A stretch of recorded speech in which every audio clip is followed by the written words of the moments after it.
No, no. All right. No, mute it. Hey everyone. So we have some updates that have come to light to us personally.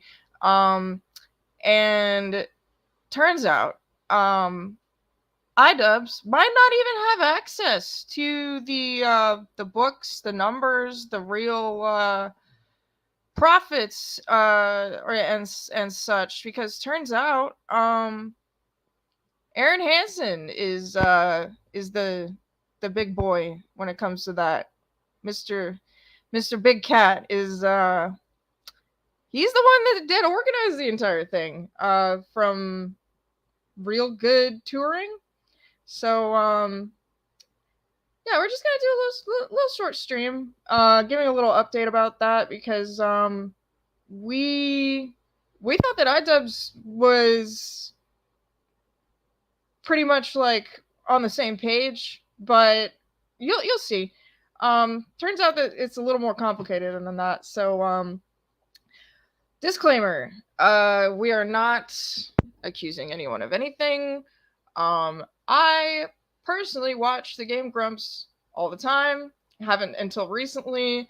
Don't think anyone's perfect, but I have no ill will against them. So now that that's out of the way, welcome back, Ben. Can I unmute myself now? All right, we're good. Okay, so I do want to cover this a bit more, because the one thing I wanted people to look into is what's going on with the money. Because again, the explanation of losing $250,000 when you only have a $140,000 increase in fixed cost doesn't make much sense. And usually whatever revenue you earn from ticket sales at the venue cover the venue costs. And I'm going to be sober for this stream. I'm not going to be drinking and acting like an idiot. Darn. I know. But I did do a little bit more looking into it. And the only thing I really wanted to come out of doing the simple bit of math of $120 or $140,000 increase in fixed costs for your fighters doesn't equal $250,000 loss. Was people to look into it. Bo Blacks seems to be kind of leading the charge on that one. As I said in the other stream, I think he is on the right track. He is slightly misguided on some of the stuff, though, such as the fighters not being paid. A stipend is normal. That's not any kind of issue. Honestly, I do think that they should. However, there is a group of people, and you have to keep in mind, this is all coming from the stuff that iDubbbz said. He pretty much said that obviously only staff and the fighters get paid, which that's, again, perfectly normal. I'm not expecting security, paramedics, or anyone else to be working for free at an event like this. Yeah. But then it becomes a question of, well, who is staff? And that's one thing I wanted to look into, because thank God more videos have finally been coming out actually questioning, so wait, what's up with the money? Yeah, if you wouldn't mind doing the share of the screen. So, and again, we do not know if these people were paid or not, but it would make sense if they were drawing some sort of paycheck that these people would be getting paid for it. And when you increase the number of announcers that are making money off of it, that becomes a problem. Now, normally how it would work for a donation event where somebody that's a celebrity would be donating their time, they could write off the time that they would charge to be at an event on their taxes, as they should. The more you can deduct from your own taxes, that the better it is. I fully 100% endorse that. But it's a little bit different if they are actually making money. I think that is a valid question that people should ask if the commentators, the interviewers were paid. Because again, this isn't the same as a camera guy. This isn't the same as a security guard. This isn't the same as a paramedic. And iDubbbz very specifically said the only people that are getting paid are staff and the fighters. Well, staff would usually be administrative costs. But that gets a little weird because now we run into a little bit of a question of who is actually organizing all of this. By the way, as I'm sure you've noticed, there's all these charities. I'm going to be focusing on this one later because there's also something a bit strange about this. And I want to make it clear, Modern Medusa did not care for where it was kind of going when I started looking at, well, there were certain things you felt like, okay, maybe that's a bit too personal. Maybe that, we shouldn't attack. And I don't want. Okay. And I do want to make it clear, I'm not attacking it. And if I find out that anybody goes and tries to shit on anyone because of this, I will slap you virtually. the one thing I do want to make it clear also is I'm just going to be pointing out some inconsistencies, and I'll give my opinion later. I think my opinion, even though I'm very critical of kind of every charity, and as I said in the last stream, charity, I come to find, usually means that your money gets magically sucked up into a thing called overhead expenses. And I don't necessarily think that's the case here. I'll give my opinion later. But this right here will be important, that horse healing therapy charity. So the company that's running it, and I've scrolled all the way down, I don't even know if you can see my mouse, is Real Good Touring. Now I will be closing this. Well, let me see if I can just change the tab. Yeah, you can. Yeah. Oh, awesome. Here we go. Yeah. All right. Real Good Touring. So Real Good Touring is a for-profit company. By Aaron Hansen. By Aaron Hansen of Game Grumps fame. So when I was saying in the other stream, we don't know if this is done through a 501c3. If we have access to the 501c3, we can get the EIN. If we can get the EIN, we can get the tax records. We can see what's going on. Well, it's done through a for-profit company that's running it as a charitable event, which that's legal. That's fine. That's normal. There is nothing wrong with that. And I do want to make that clear. So what I also want to show is it's not just a little no-name rinky-dink company. So it seems like what Aaron Hansen does is he gets people that he knows that are online internet personalities, and I think we all know my negative feelings towards 99% of internet personalities. And he gets them to be able to do events. So this would mean he handles everything from booking the arena, taking care of security, making sure the paramedics are there, even, and again, this all depends on what their private deal is, licensing for getting it cleared as like a sports event, the medical clearances and all that stuff. And this is important because this whole time everyone has thought, wait a second, Anissa and iDubbbz are doing this all themselves. And I'm sure that they have some sort of arrangement where they have a say. But it might not be as simple as they just get to make whatever call they want. Right. Or they're not necessarily planning everything they want. What they're probably doing is going to Aaron saying, hey, we need to increase at this. do this, whatnot. We also don't know what kind of cut they are taking from it. And by the way, his company should be getting paid for doing the work. Even I get it's a charitable event, but that would be part of the cost of this stuff, and that is acceptable. How much is a different story.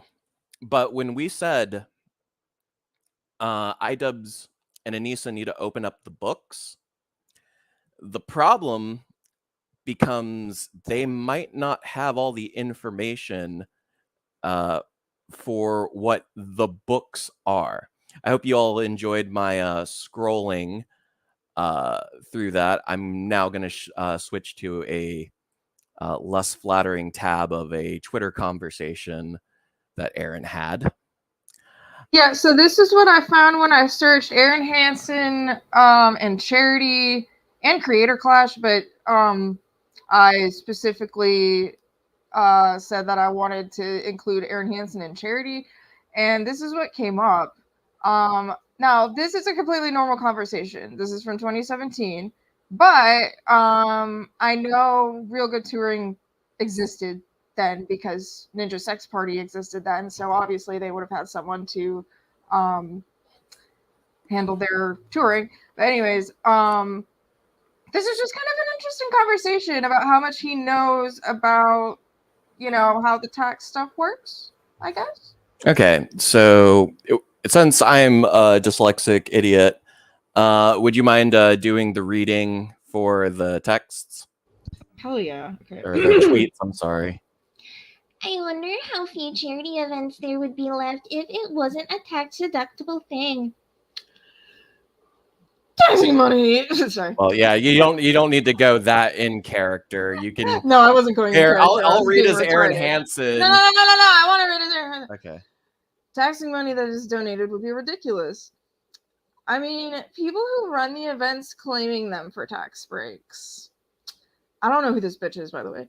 As far as I know, Aaron Hansen says, as far as I know, the only way you can claim it outside of the event's income is if it costs to host the event on your part. He continues. So basically, it's basically like donating a bunch of money to charity, but instead of it being cash, it's paying for an event to raise more. Interesting. It depends on the event, though. I think AG Decree is fine, but one-man shows or smaller ones can take donations under their name. That still counts as income they have to claim, though. The income would raise their tax bracket, and donating it would lower it again. And this is actually fairly accurate. Yeah. Aaron Hansen seems to know what's going on. Yes. So I'm sure he knows exactly how to run his touring business to get the most tax breaks, which is fine. So what sticks out to me, though, and this is one of the things that kind of I was getting at last night, is the part where they talk about if it operates at a loss, then it's a problem, as well as the tax status. Because it's a for-profit company doing it, you have to treat it as income, unless whatever it is gets donated. That's why people do 501c3s. Now, how would Aaron know some of this information? Does he know somebody that runs a 501c3? The answer is yes. Yes, he does, and it's a big part of it. So now we're going to go back to Healing Horses Therapy. Here's the thing. I said on the last stream, Creator Clash 1 pulled in about $1.3 million in profits that then went to charity. I tried to get verification on that number, and that led me down a hell of a rabbit hole that made kind of everyone uncomfortable, because now I'm not sure what the hell is going on. What made everyone uncomfortable? Well, led down the rabbit hole with the Healing Horses stuff and all that, and Aaron Hansen and what's actually going on with this. So I'm going to share the tab for Creator Clash. So I'm not sure what they actually pulled in as profit, because now the amount is saying close to $1 million, as opposed to the 1.3 million number. And I've gotten so many fluctuating amounts on it, and it's hard to tell. And the books aren't open. And the books aren't open because it is a private company, for one. And the second thing is, and again, with a private company, you do not want them opening your books to the public for your private event. Real quick, I wanted to correct myself. Real Good Touring was actually created in 2018, so it looks like in 2017 when he made those tweets, he was actually researching to make his own business. Okay. Yeah, so it was founded by him and the Game Grumps manager, Brent Lilly or whatever the fuck. So for those who don't know, the Healing Horse Therapy Center is... It is legit. It is a charity. Well, I have my own opinions on that. That's fine. I'm just saying. Okay. Anyways, there's 3 charities that were listed. The American Heart Association, Alzheimer's, and the Healing Horse Therapy Center. Okay. Well, let's take a look at the Healing Horse Therapy Center. That's their website. Now, the reason why this is important is whenever you attempt to look up a 501c3's tax information, it's open and it's usually published on the website.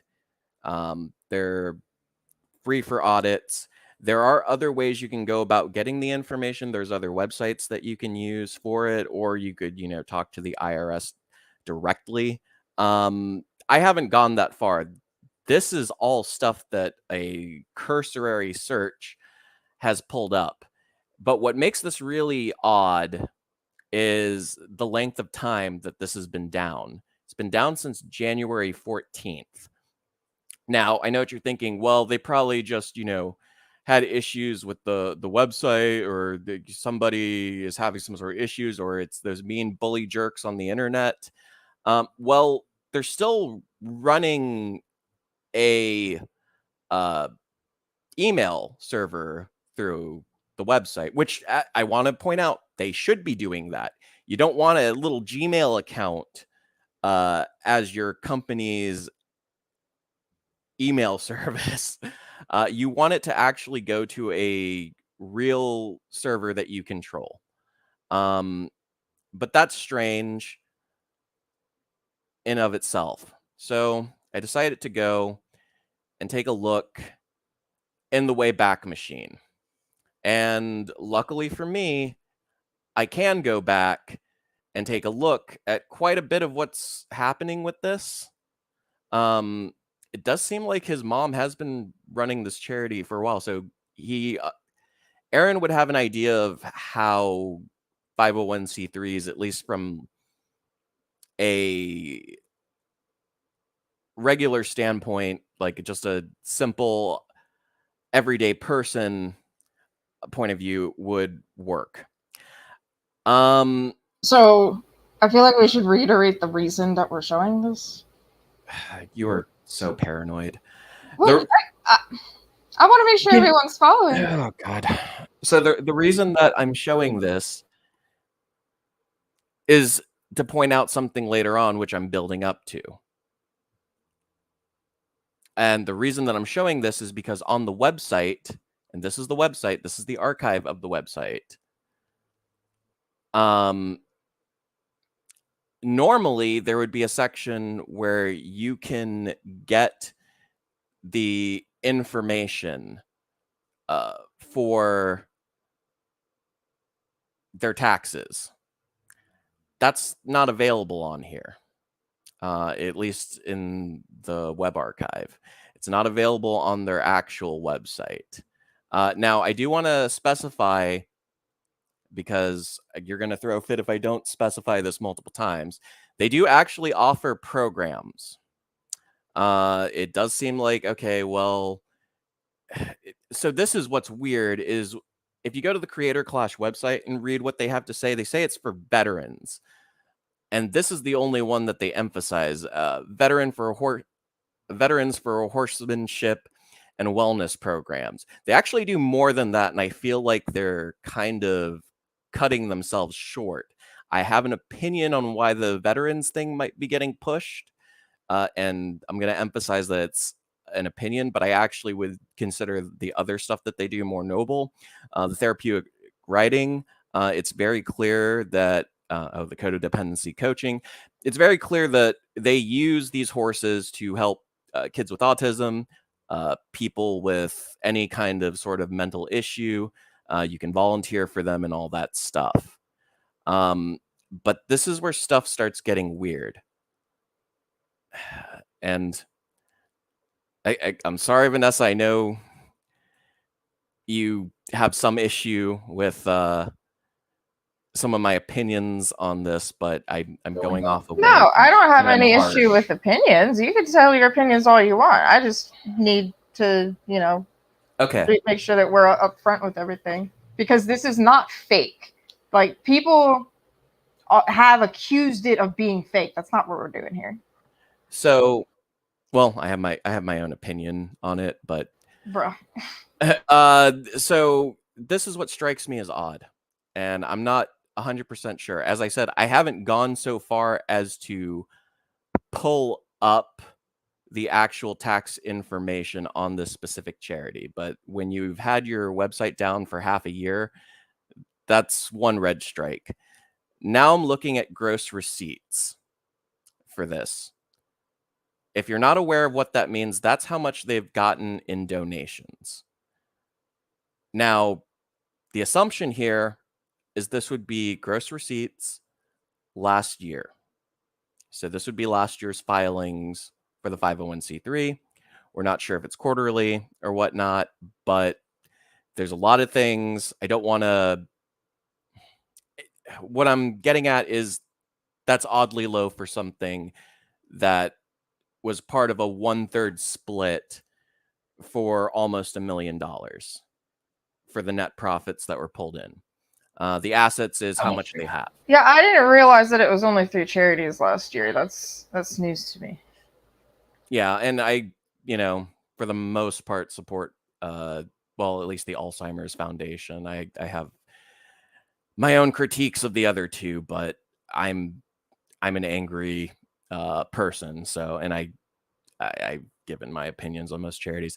Assets would be how much they actually have that they can list. So that would be the physical horses themselves, the physical stables, the land. It's essentially everything that the charity owns.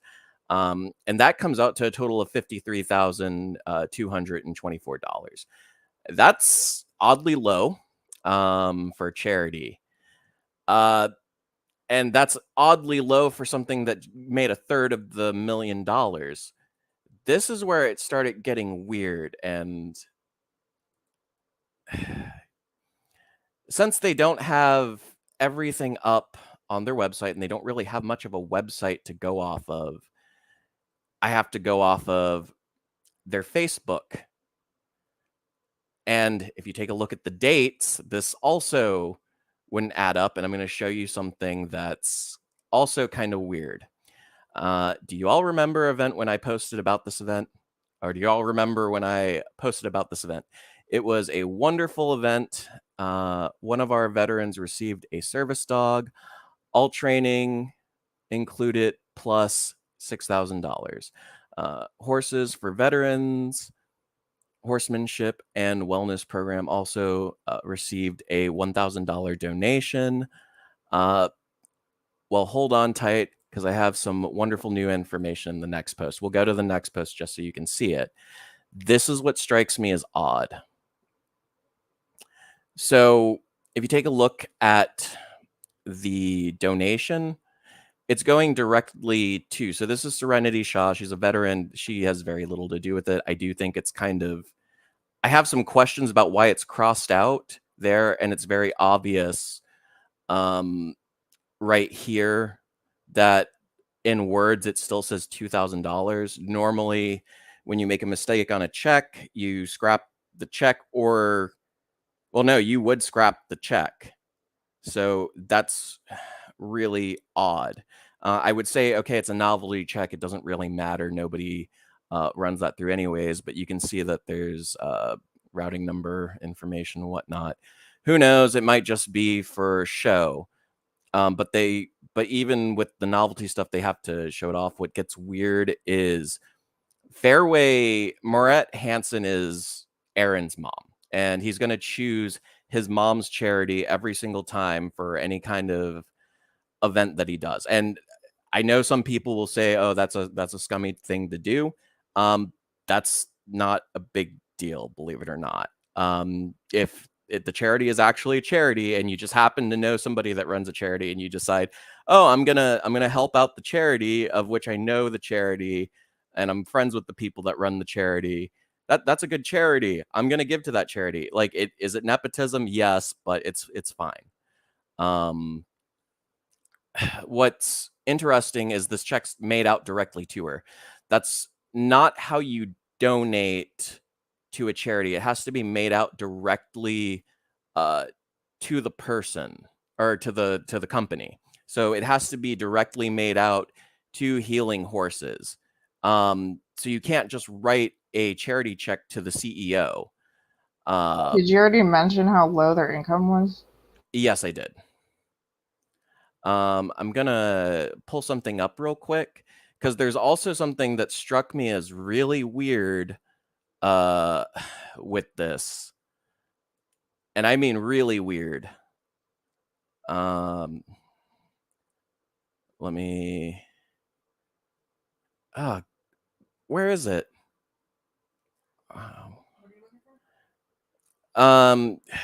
Here we go. Found it. Share this tab. Our team. So normally in a section like this, you would put our team. You don't necessarily have to put the volunteers, but you would put your CFO, which is your chief financial officer. You would put anybody that runs a website if they're drawing a direct paycheck hired by your company from you, and you would put a board of directors. And the thing is, when you have a 501c3, you have to have a board of directors. And that board of directors can't be like, okay, well, my board of directors is my husband, my son, my neighbor, my coworkers from my other job.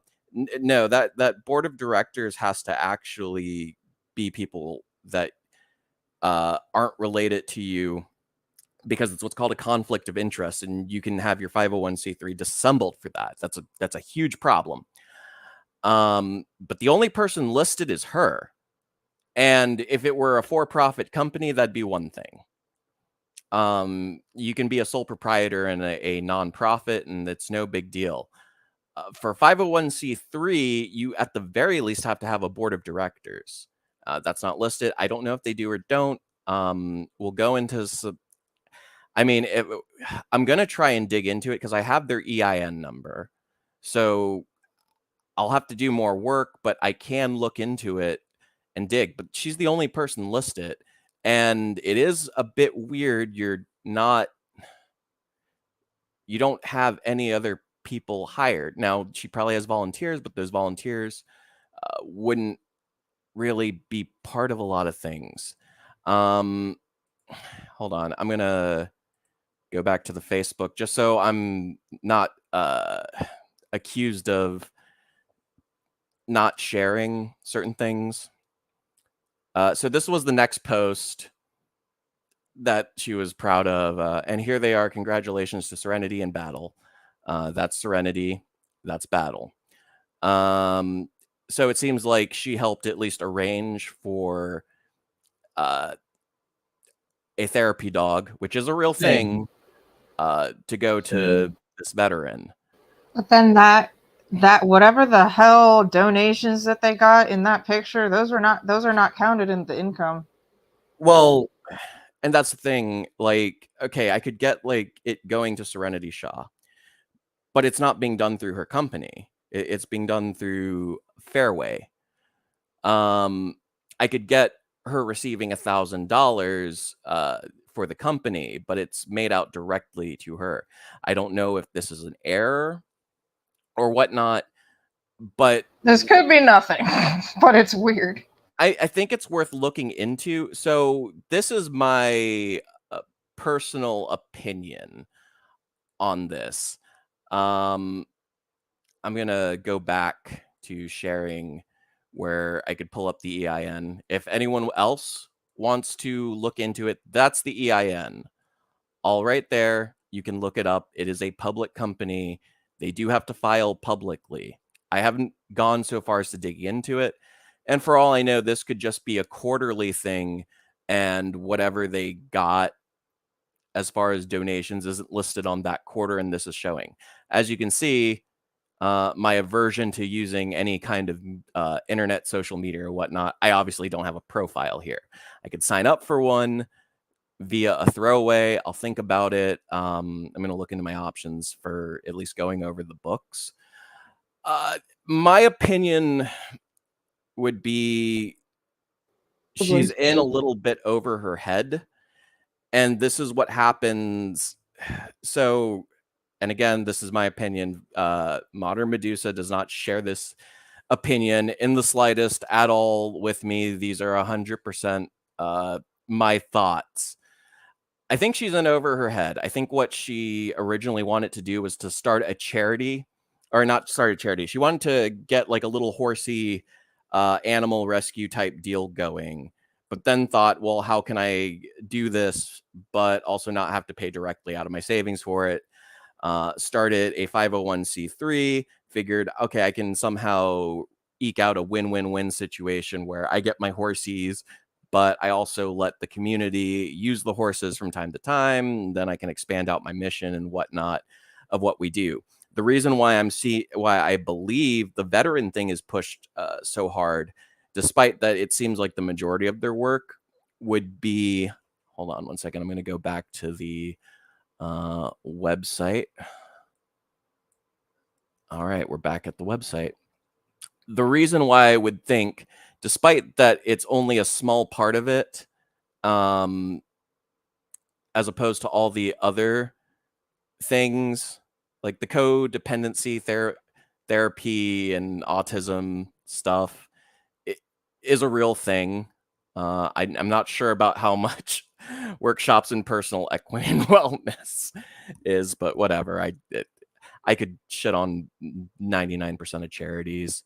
The reason why it's being pushed is because there was a lot of money that was going around towards veteran charities. And that was all the hotness for a while because so many different 501c3s, if they had veterans preference, if they wrote something for grants, they would be more likely to get those grants. Which again, that's fine if that's they apparently do something for veterans, and I do think that they probably have some role in at least trying to get veterans some sort of therapy dogs, which is fine. What strikes me as weird, and we're going to go back to it, is the gross receipts. That is, what? I'll have to dig into it more, but that seems like it, at least from the surface level glance, it seems like they didn't receive the big money that they were supposed to in Creator Clash 1. And here's the thing. I don't think Aaron Hansen would screw over his own mom. Well, that's what is confusing too, because they only chose 3 specific ones for the first one. Yeah, so I'm going to go back to the Wikipedia page.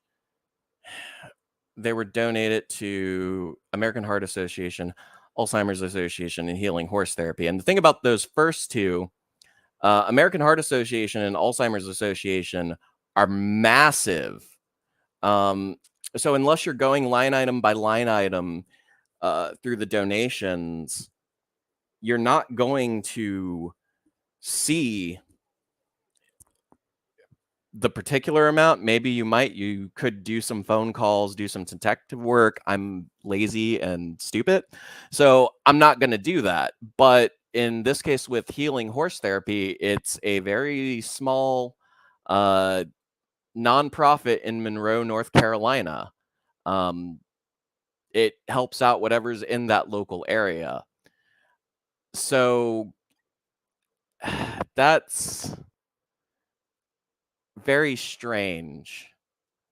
And now it leads to a bigger question of what the hell is happening with all of this stuff? What proof do we have that the money went through any of the stuff it was supposed to? Who is in control of the books? Who is in control of how the booking goes? Who arranges all of this stuff? Because I can tell you right now, at least as far as booking the venue and running the security and all that, that falls on Aaron. Aaron would probably have access to a lot more of the financial information. He would be the one that would open up the books. He can't open up the books because these are clients of his. So it turns into, oh, well, the books have to remain private. I can't just let my client's private information be out there. And he'd be right. Technically, that is correct. And that is the last thing you would want for a third party that's supposed to be doing your booking.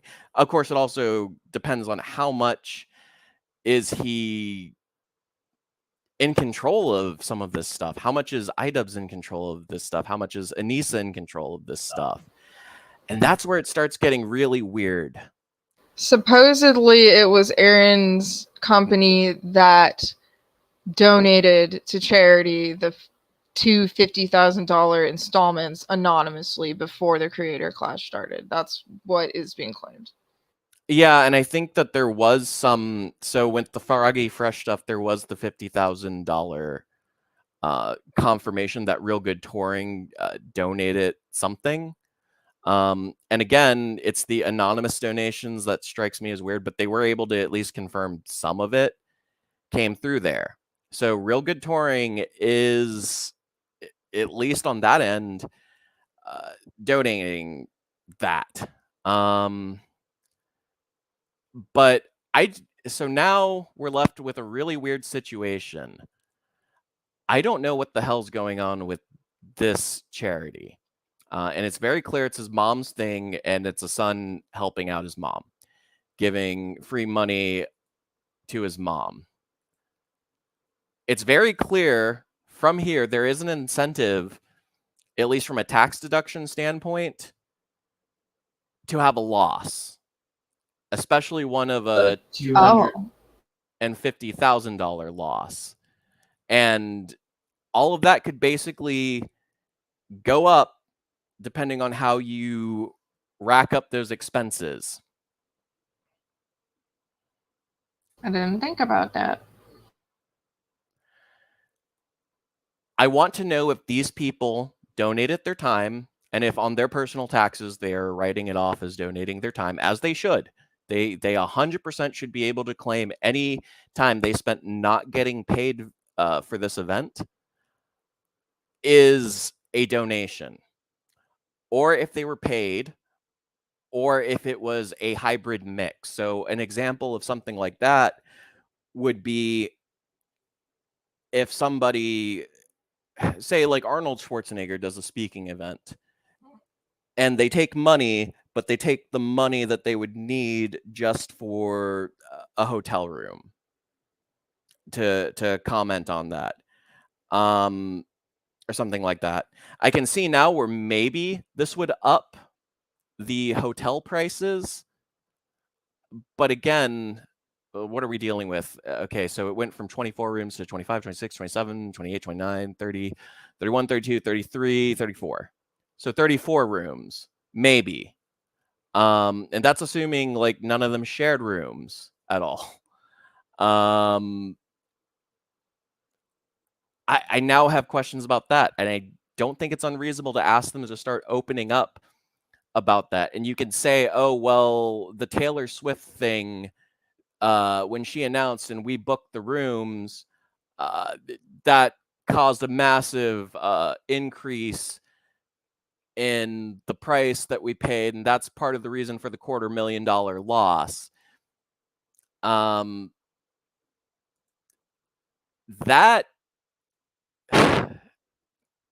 even with the increase, here's what we don't know. We don't know how much they paid per room. Now, I could look up, because he does drop the name of the hotel, see what they were charging at that time, but we also don't know how they booked it. We don't know if they booked directly. We don't know if they got a discount for the number of rooms.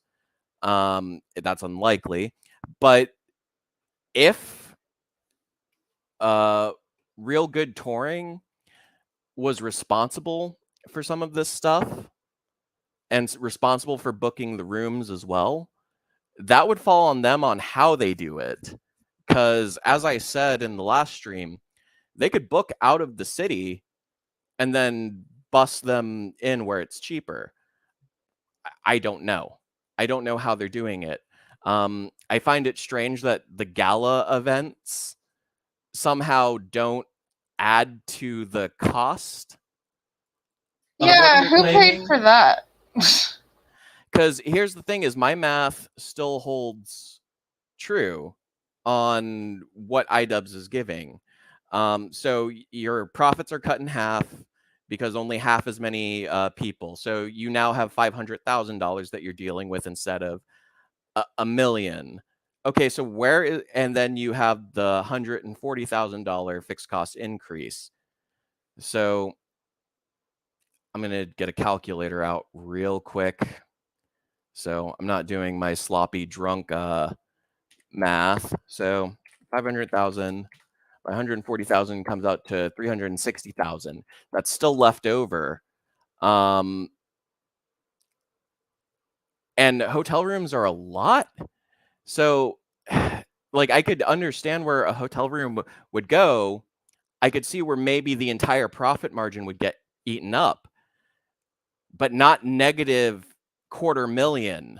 So let's just assume that, you know, I'm going to be generous. I'm going to assume it's $400 per night for a room times, okay, let's count it up again. So 24 rooms was the minimum just for the fighters. 25, 26, 27, 28, 29, 30, 31, 32, 33, 34. 34 people. So we'd be dealing with, for a nightly cost, $13,000 or $13,600. And that's, again, just an assumption. I doubt it would exceed that, because when there's an event in like DC, that's the pricing you get at a really big hotel. I also don't know the quality of the hotel.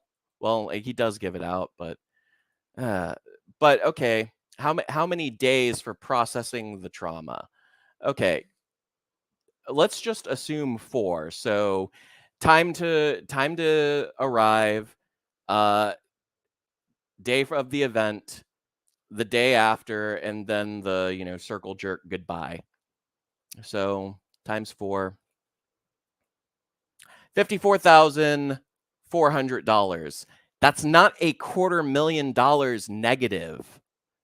And I could up that amount multiple. Okay, you know what? Let's up it to, I don't know, $600 a night. Just because it's Tampa, times 34, $20,000 or $20,400 a night. Times 4 days, 81,600.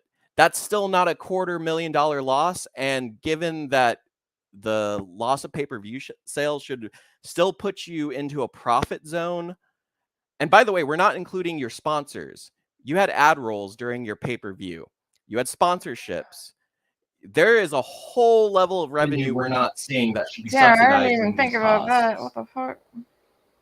And maybe that subsidized some of the ticket price. You're claiming sold out arena. We don't know if it was a sold out arena. We don't have access to the numbers. My guesstimation was 1.7 million off of some sloppy math for concert capacity at 21,500.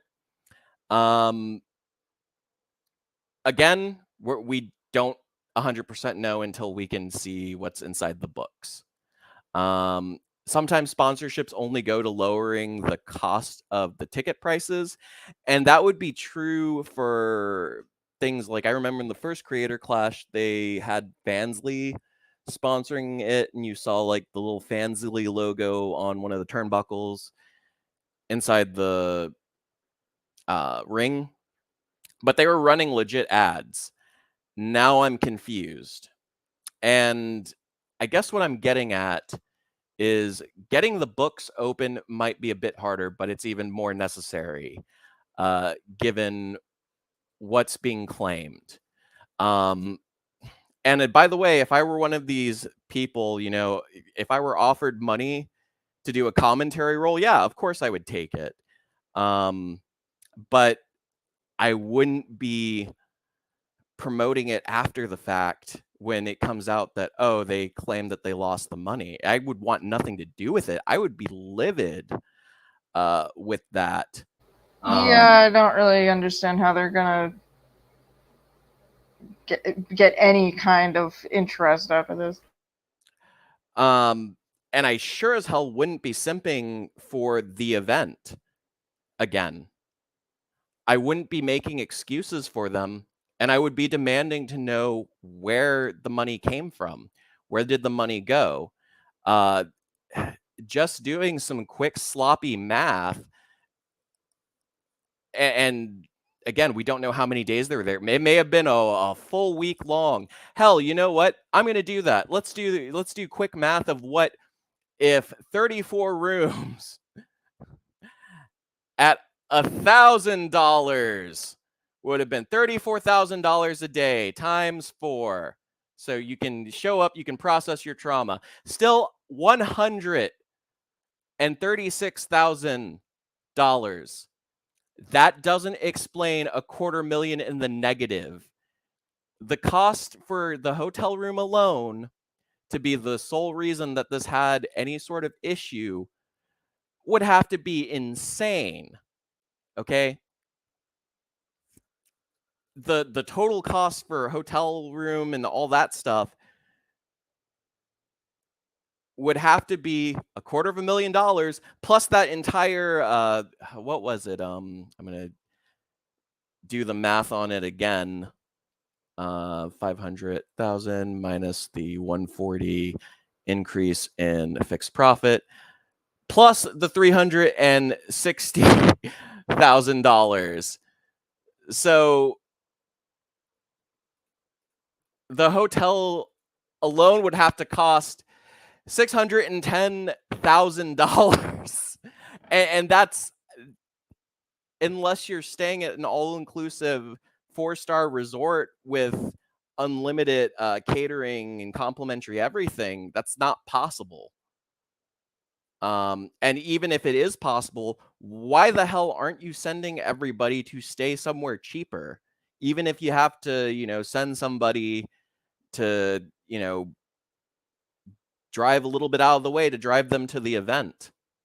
That's an issue. I don't know. I don't want to accuse anybody of being complicit, and I sure as hell would take money to do a charity event, even if, you know, it's a charity event. If you're getting offered a paycheck to do something, I do want to know if they were paid. According to iDubbbz, they weren't, and they just donated their time. But we don't know that. And we can't know that until we get the books opened up. And it's hard to get the books open up because Real Good Touring was responsible for figuring out a lot of this, making it happen. And the event is happening under his company. And again, that's not necessarily a big deal.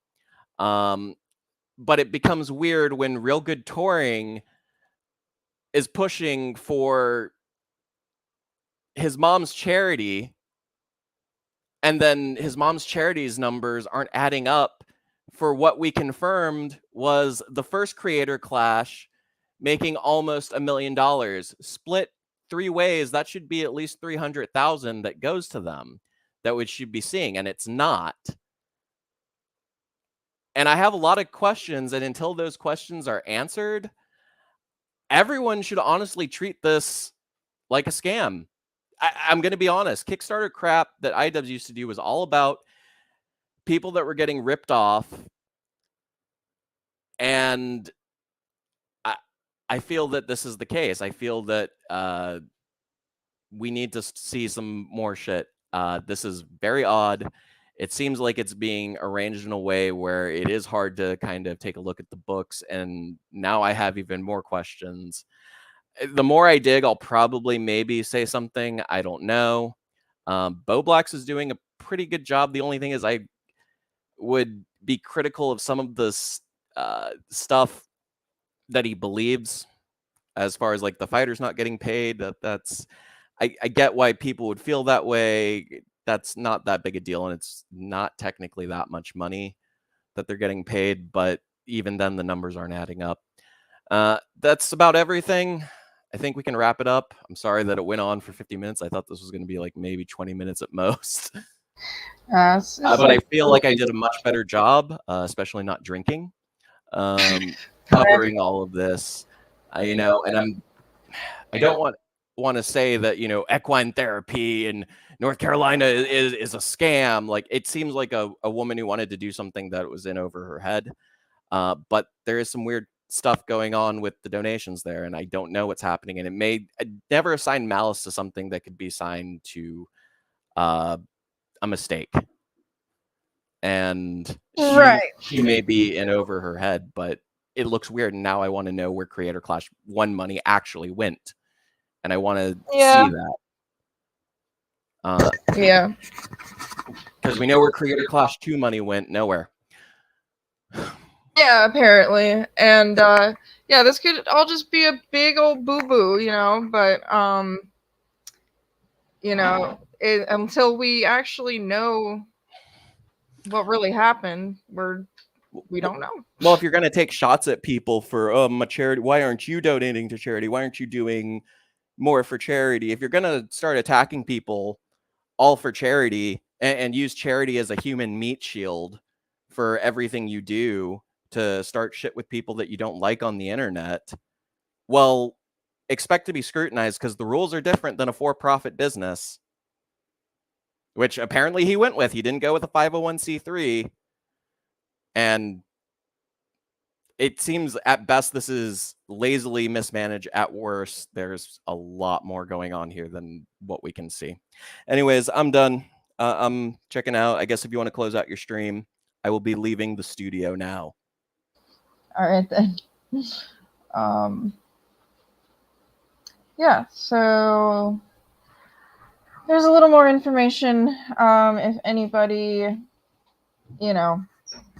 wants to look into it or was just interested. But yeah, anything that's talking about this on YouTube or Reddit is like getting heavily shit on and like accused of like saying that everything is fake, that everything is a big cash grab, that nothing was actually for charity.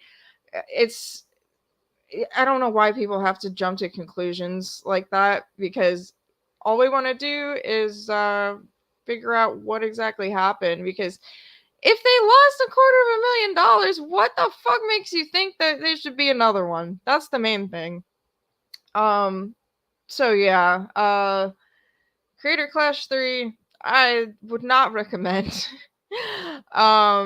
Even as someone who enjoyed the first one, the second one wasn't really worth it in my opinion. But yeah, that's just my 2 cents. But I hope this opens up a conversation. I guess there's not really anything else that I am looking for with this type of content. So yeah, people assume the worst because they only pay attention to the worst things. Yeah. Yeah, again, we're not even assuming the worst. We're trying to give them the benefit of the doubt. So we'll see what happens. Maybe we'll find out. Maybe it'll just be a big who the fuck knows after all this, but when Creator Clash 3 starts getting planned, I guess we'll see what happens. All right. Have a lovely Sunday. It is the day of rest, so if you get up at all, you are committing a horrific act of sin. So stay the fuck in bed and go to sleep. All right. Bye-bye.